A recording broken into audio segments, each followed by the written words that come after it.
Hello lovebirds, Tanya TKO here. And today is Wednesday, so you know today is Woman to Woman Wednesday. But I gave you all a little treat over the weekend when I recorded that 3 keys to decode men. And after that video, I got a lot of requests from the ladies to make a video about how to make men obey. So you ladies want to know the secrets to how to get a man to do what it is that you want him to do. Okay, now, as you know, I'm your big sister and I give you all the secrets, the keys, and the techniques that I learned the hard way so that you don't have to. And you know my book, Lessons from a Motherless Child, 10 Most Crucial Secrets about Love, Sex, and Self-Esteem. I learned the hard way so that you won't have to. The book is still being written, but you can get on the mailing list so that when that is published, you can be the first to get that. And if you look below the video, the link to get on the mailing list is there. And it's also on my website, tanyatko.com, which is right there. And you can come over and get on the mailing list for that, and you can find out all of my secrets about all of the things I learned the hard way. So that in particular, how to get men to do what it is that you want them to do without force. And you know, as a woman, listen, you know, we hear these stories about how women get men to, oh goodness. You know, I talked about this yesterday on my Facebook page about the love of a man, that it's so powerful that it'll make him build cities. Oh girl, or level them. So listen, a man's love is a very potent thing. And you know, there are certain things that you need to know about how to get the man that you want to do what it is that you want him to do. But before we get into that video, there are a few things that you need to know before then. And so that's what this video is about. This video is going to be about how to win any argument every time with anybody. And part of the reason that we're going to talk about this first is because before we start talking about how to control other people, you really need to know first how to control yourself. And this is the foundation right here in this video. And so, you know, I don't like when I did the video, the top 10 ways to manipulate a man, oh my God, I got reamed. People were hollering at me. I had to turn the comments off on that video and just let people listen to the wisdom, you know. But I don't like making videos like that because it's controversial when you start talking about, you know, being puppet master to a human being. You know, people start getting very upset about knowing and feeling that they're manipulated or being manipulated, and there's some hidden tricks in there that you would need to know and implement. So before I take the heat for all of that, I want you to do your part. If you really want me to make that video, hey, participate, do your part. This video right here, which is the foundation, the very basics of what leads into the next video. Once this video gets 10,000 views, listen, you want me to make the video? Once this video gets 10,000 views or 1,000 comments, whichever comes first naturally, you know, I will make the other video. If not, I guess we really didn't want the information then, did we? Today, we really need to talk about how to win every argument. And I think that this is step one right here, really. You know, because a lot of the times we go into arguments not really wanting to win the arguments, but wanting to be proven right, but to be proven right for some very negative ideas that we hold inside. And we really need to work on our insecurities. We need to work on our esteem. If you haven't, please watch my videos on how to build your self-esteem, because a lot of what starts arguments, propels arguments, and makes arguments go awry are insecurities that we're dealing with that creates these false premises that we enter into the argument with. And we're going about it in some really dysfunctional ways. So I'm going to give you, let's pull out the board. Let's pull out the board. Okay. Let's pull out the board and let's get right into, let me have my chair. All right. How to win every argument, every time, with everybody. How do you do that? Is that possible? Yes, it is very possible, and I'm going to give you the keys. Okay, number one.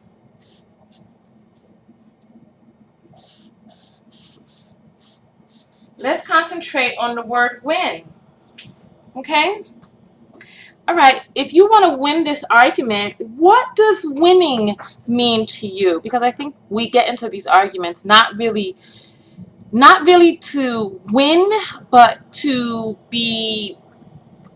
lose. Actually, we get into the arguments to lose because we go into the argument with these ideas and we want to be proven right.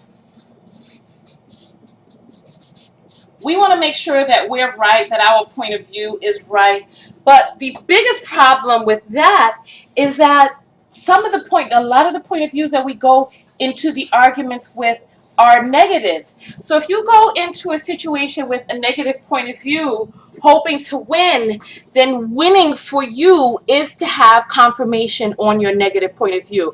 I'm going to give you some examples, right? Number two,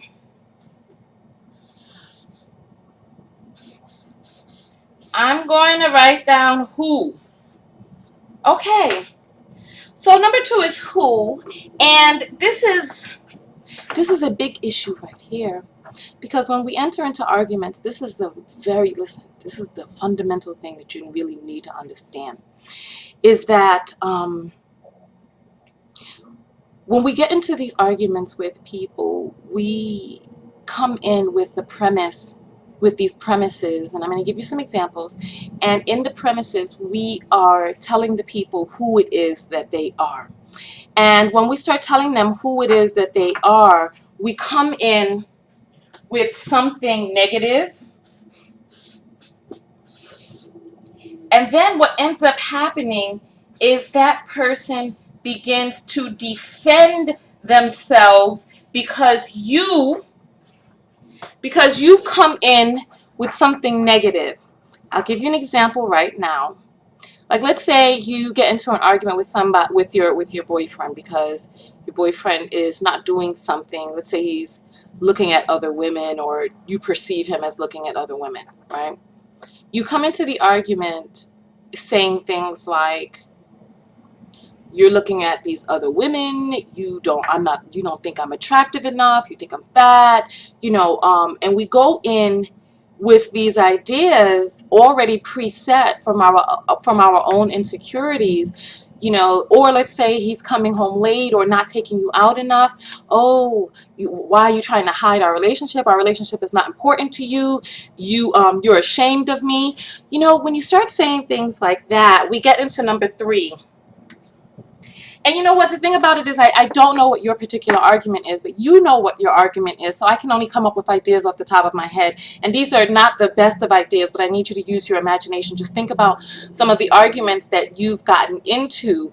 Like, let's say somebody doesn't pick up your phone call. Oh, you were with another woman. Oh, you're cheating on me. You're a cheat. You don't care about me. You don't think I'm important enough to pick up my call. When in fact, there could be any number of reasons why. But let's get into number three. Number three here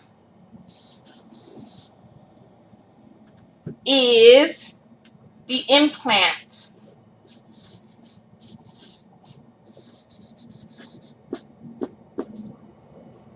Okay. And I want you to remember this right here, this word, hypnosis.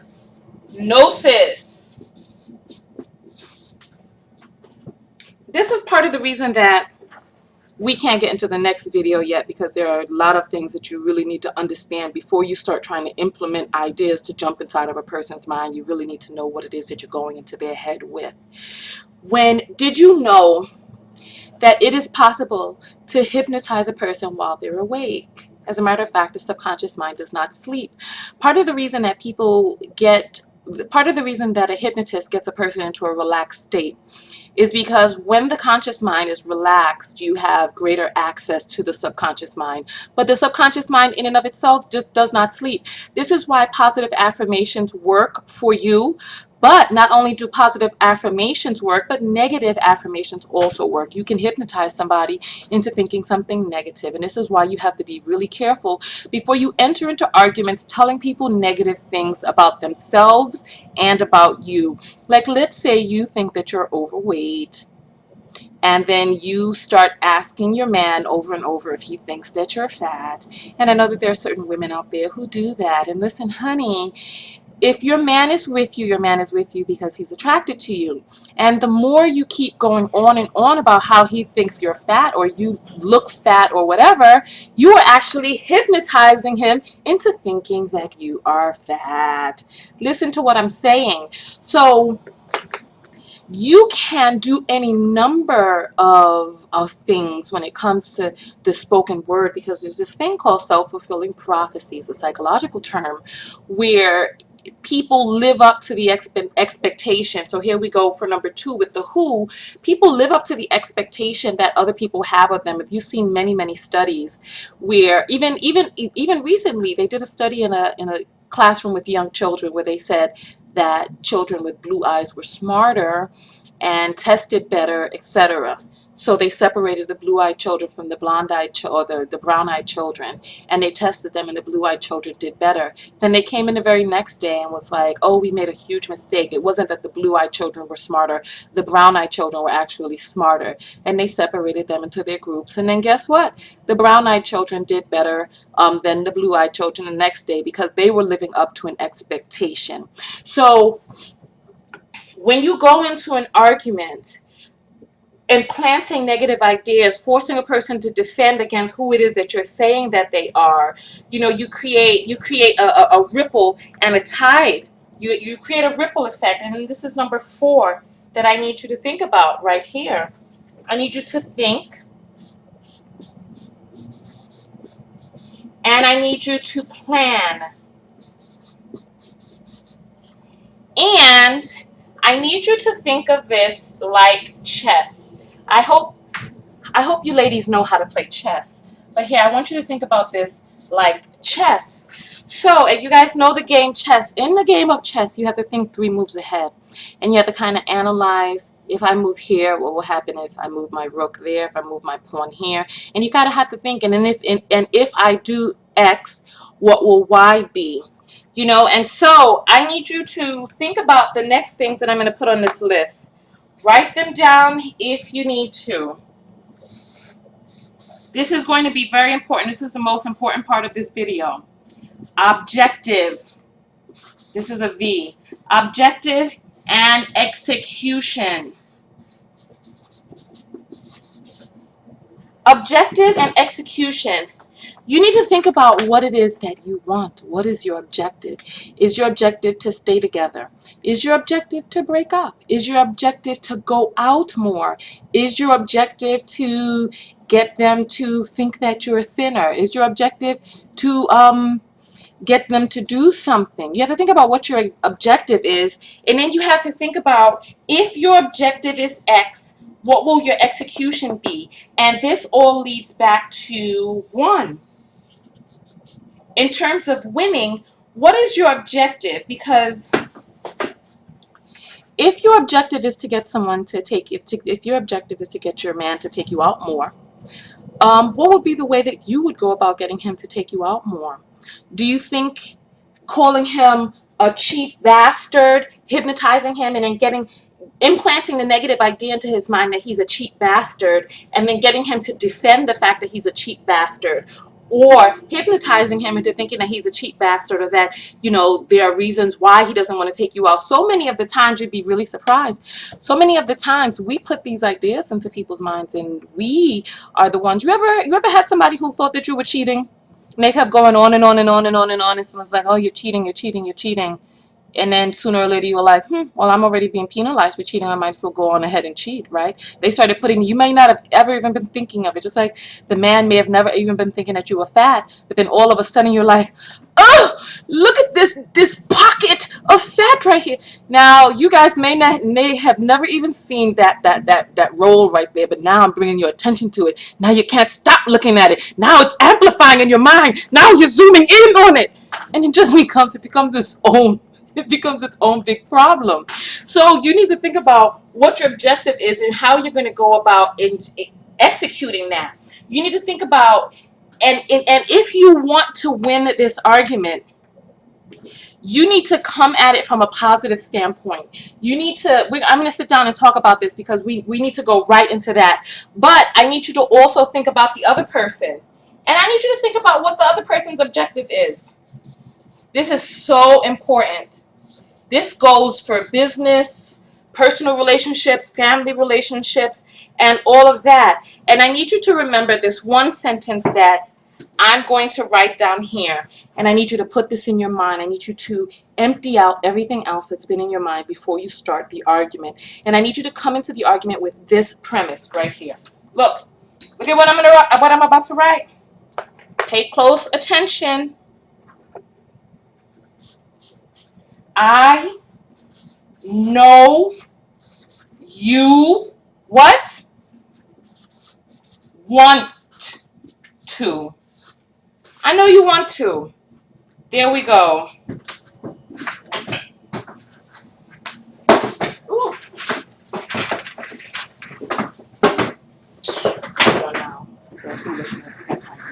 All right. Okay. Phew. So we got all of the board out of the way. I hope you got all of that. Let's talk for a minute. Brothers and sisters.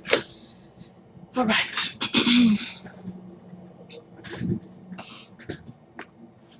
The reason why that last sentence is so important is because it molds the entire way that the argument will go. Like, let's say, for example, I want to get a discount from a supplier.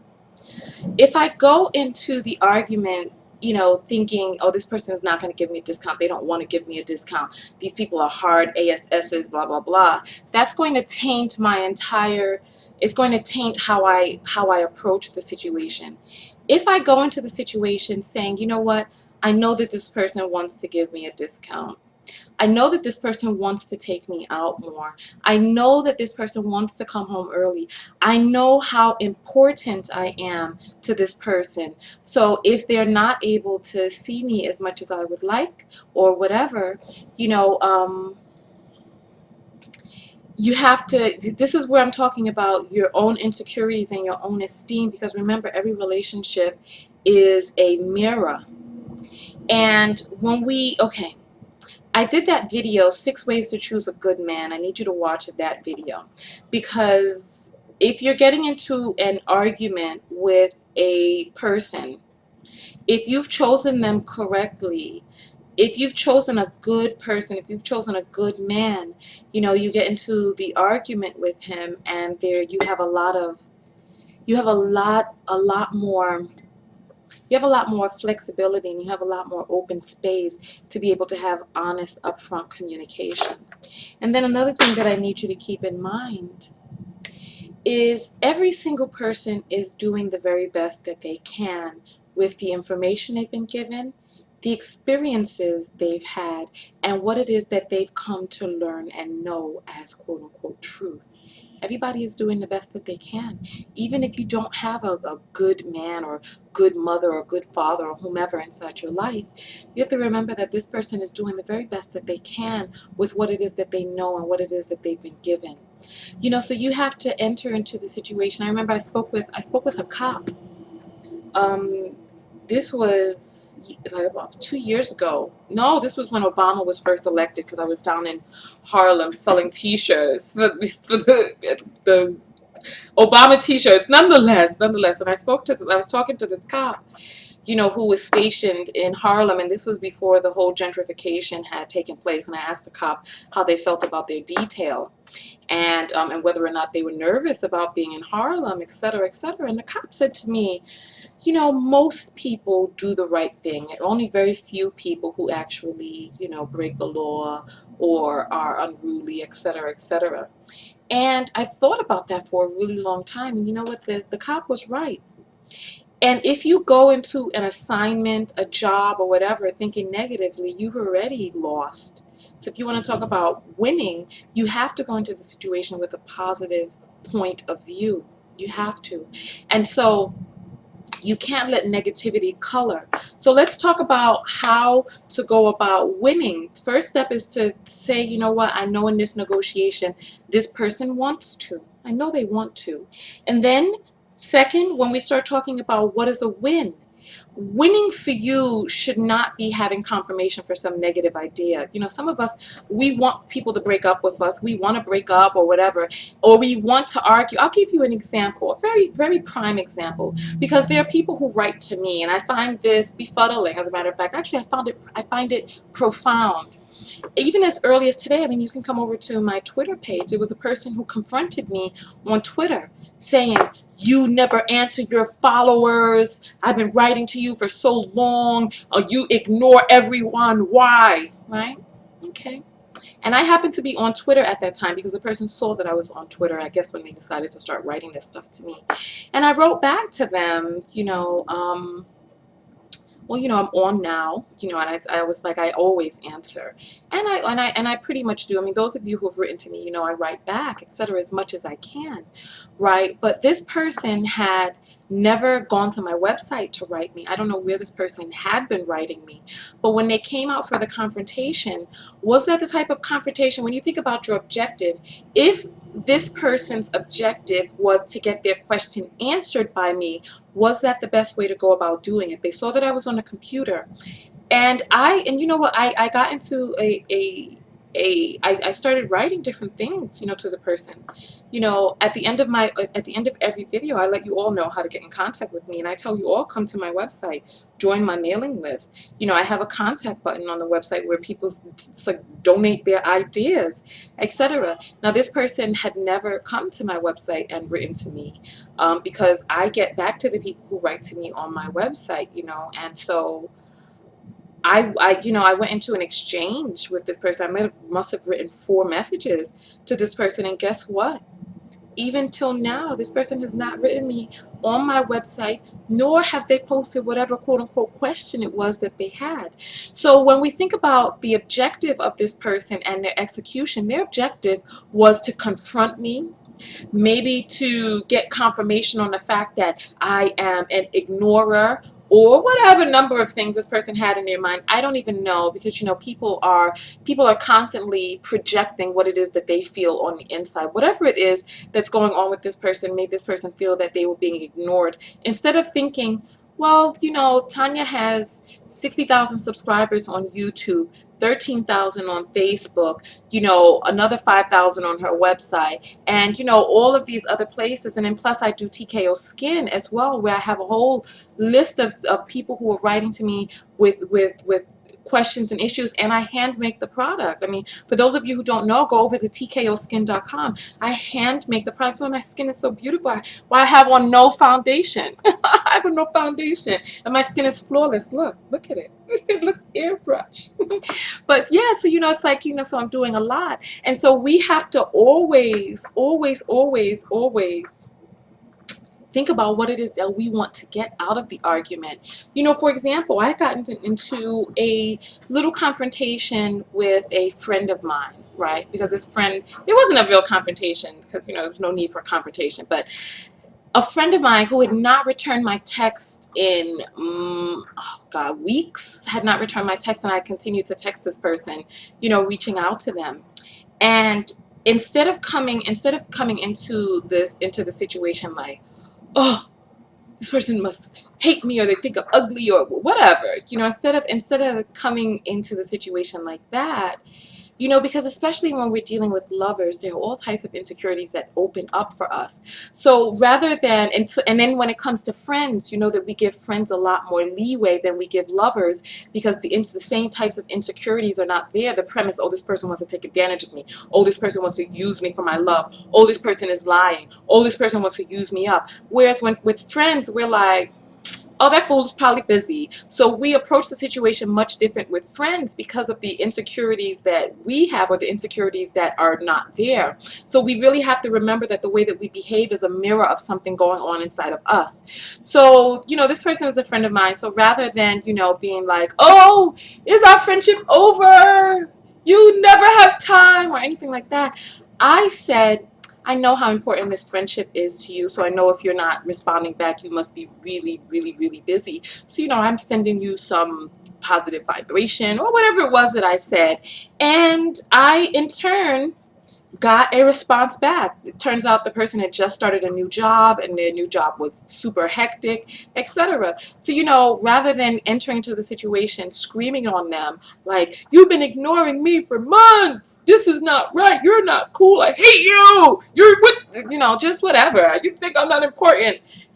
Rather than entering the situation like that, I actually affirmed who it was that I thought that person was, and I thought that that person was a person who valued our friendship and valued me. So if you're going to hypnotize a person of ideas, you want to hypnotize the person with positive affirmations, positive ideas about you, about them. Because remember, people will ascend to what it is that you think of them, because especially, and listen, this is what's going to lead us into the next video, because there are ways to get people to do things for you, but it starts with the premise of who it is that you think they are and who it is that they think that you are. You ever notice that you ever notice that let's use parents as example. You know, you ever notice that once let's say with fathers, fathers, their little children are born and their children think that they're Superman. And what happens? They become Superman because their children think that they're Superman. I have a friend who went back to law school because his daughter thought so much of him. His daughter was like with 2 at the time, and his daughter thought that her dad was so. Of course, with 2-year-old, you're super intelligent, but he just felt so super empowered, by the love that his daughter had for him, by how much she thought of him, that he went to law school as a result, just to live up, just so as she grows older, he will live up to that, to the esteem that she's placed there for him. And I hope you can understand the difference between telling a person you never cared about this relationship and you just want to use me and abuse me. There's a huge difference between saying something like that and I know how much this relationship means to you and I know how much you value and respect me. And I know that this is just a misunderstanding. Even if, even if there's a part of you that just does not believe that, this is when we go into hypnotizing, because people will rise up to what it is that you think of them. And sometimes people will remove themselves because they know that they cannot live up to the esteem that you have for them. So they will remove themselves. And they are doing you a favor. They're doing you a favor. So I hope I've made all of my points for this video. I want you to enter into the agreements, or into the arguments, not feeling defeated. I need you to enter with a positive state of mind and go from the premise that this is a good person. Go from the premise. And if you are with a person that you seriously think or consider to be a bad person, then this is when you have to kind of sit back and kind of analyze yourself. Analyze yourself and kind of figure out, why is it that you're with a person that you think is a generally bad person? And then think about how our mates are a reflection of us. What truth is this person mirroring back to you about yourself? Do they affirm an insecurity so that you, sometimes what happens, that didn't sound right. What happens, I was not planning on saying that word. But sometimes what happens is we meet people who think that we're the cat's meow. And it doesn't feel safe and it doesn't feel comfortable to us. So we reach a little bit higher outside of that league to find something that feels more familiar to us. So we find a person who also thinks that we are fat or unattractive, or who thinks that we are not good enough. And we use this person to kind of affirm what it is that we feel about ourselves.